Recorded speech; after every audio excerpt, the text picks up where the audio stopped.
Okay, let's talk about bedtime. We're going to walk through a really simple, guilt-free guide that's made for real families and, those imperfect nights. We're going to see how to turn what can be a really stressful time into a moment of actual connection. So be honest, are bedtimes a bit of a battle in your house? If you're nodding your head right now, I get it. You are so not alone. For so many of us, the end of the day is somehow the hardest part. It's just full of negotiations and tears and, honestly, exhaustion for everybody. But what if there was another way to do it?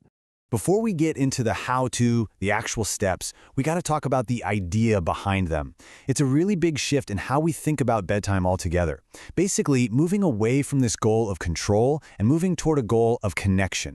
Yeah, so what's really important here is what we're being asked to let go of. This is not some magic formula, and it's definitely not another perfect checklist to feel bad about when you miss a step. It's not about making a kid sleep. Instead, just think of it as a guide for emotional regulation, for your kid and for you, and just a gentle, supportive way to transition into rest. This right here is the absolute core of it all. It's the foundation for everything else we're going to talk about. You just can't command someone to sleep. It doesn't work that way. It's a biological thing that happens when our nervous system finally feels secure and calm. So our entire job at bedtime, it's just to create that feeling of safety. That's it. And this is exactly why our usual tactics so often backfire, right? I mean, trying to reason with a kid who's already overwhelmed, rushing through everything because you're staring at the clock, or, using that stern voice, all of those things just create more stress and more resistance. It's the exact opposite of the safety we're trying to build. The key isn't the time, it's the feeling they have when their head hits the pillow. Okay, so with that big idea in place, let's get practical.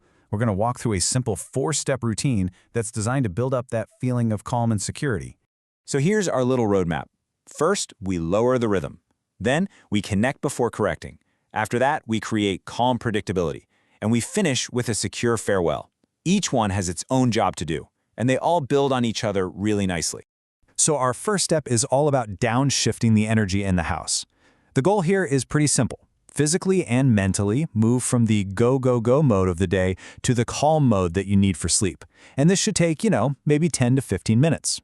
So how do we actually do this? Well, it's really simple sensory stuff. Dim the lights, get the screens turned off, start speaking a little more slowly, maybe in a lower tone, and move your own body like you're not in a hurry. And this is so important. This is not the time to bring up that thing they did wrong after school. This is a correction-free zone. We're just focused on slowing everything down. Using a simple anchoring phrase like this can be incredibly powerful.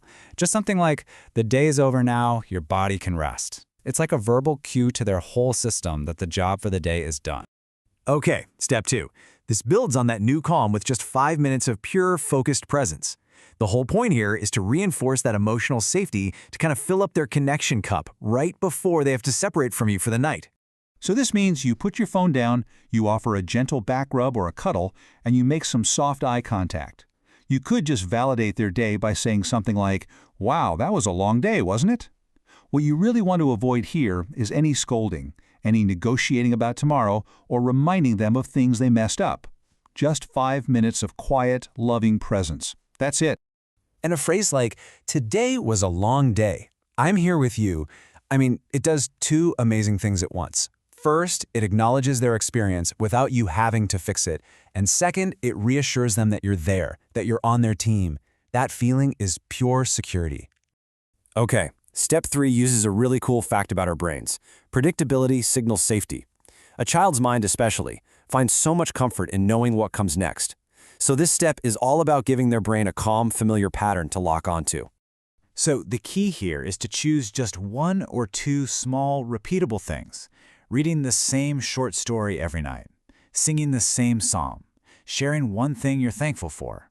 The secret ingredient here is repetition, not variety.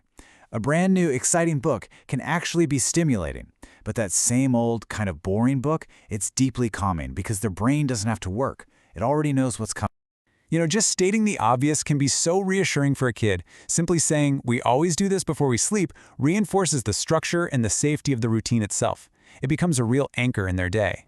And that brings us to our last step. This is super brief, but it is so important. The goal here is to help your child let go and drift off to sleep without being afraid of the separation. It's all about a confident, loving, and really clear goodbye for the night.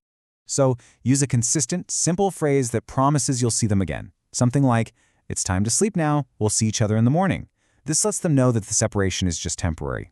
And listen, if they are calm, don't linger. A crisp, confident exit actually shows them that you believe they're safe and that they can do this. In this case, clarity is a form of security. But of course, let's be real. We all know that even with the best routine in the world, some nights are just hard. So what do you do when things kind of go off the rails? The answer isn't to be more rigid, it's to be more flexible. This might be the single best piece of advice for a tough night. If your child gets upset, don't feel like you failed and have to start the whole 30-minute routine all over again. No way. Just go back to whatever step works best for them. Maybe that's just a few more minutes of a quiet cuddle from step 2, or maybe it's slowing your breathing down together from step 1. Just respond to what they need in that moment. So let's end on what is truly the most important message of all. This is about connection, not perfection. This whole framework is meant to be guilt-free. Please remember, there will be good nights and there will be bad nights. A setback does not mean you failed. Your bond with your child is so much stronger than one difficult bedtime. Remember, the goal was never to control sleep. It's simply to lovingly accompany our children as they make that transition to rest. So I'll leave you with this one question to think about. What might change in your home and maybe even in your own heart if bedtime became one of the most reliably connected moments of your entire day? Thanks for joining me.